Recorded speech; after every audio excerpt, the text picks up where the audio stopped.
Venba is a cooking narrative video game by Visai Games.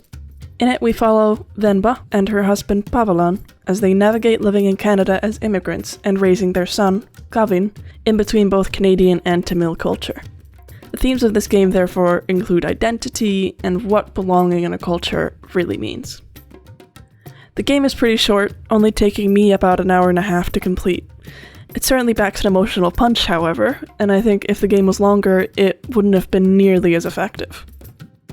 It does also have some replay value if you're interested in getting all its achievements or seeing all the dialogue choices, but this wasn't really enough to get me to play it a second time. Some games it reminded me of include The Old Man's Journey and Handle with Care, though I have to say, Venba was probably my favorite out of the three. What sets it apart from the others is a much deeper story thematically and sound design that really pulls you in. From the music to the sound of spices being fried or pots being stacked, it really envelops you in the world of Venba. This shouldn't be a surprise, however, as this was a pretty major selling point for the game when it released. In addition to sound design, what I also really enjoyed was the storytelling, that really felt like a masterclass in showing, not telling. This made the telling of the story subtle, but all the more effective. It also helps bring complexity and layers to the characters, who are all incredibly sympathetic. The story itself was also very nice and bittersweet, and didn't feel like it was forcing the player to come to any specific conclusions. The puzzles themselves were simple, but not overly easy.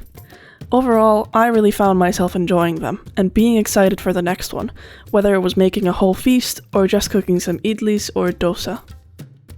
What I would have hoped for would have actually been an opportunity to just play the puzzles without the story, however, as silly as that sounds for a narrative-driven game.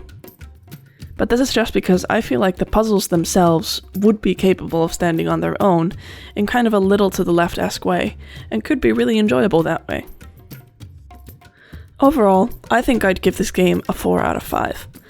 I think the story is beautifully told, and it is an incredibly important story to tell as well.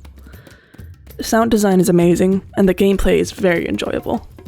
The only thing that makes it a 4 out of 5 instead of a 5 out of 5 for me is that even though it has some replay value with the achievements, etc., I don't really feel like I'll want to return to it again, at least for as long as I can remember the story, no matter how enjoyable the initial experience was. Not that all games need to be endlessly replayable, but in this case I do wish there'd be more of that aspect.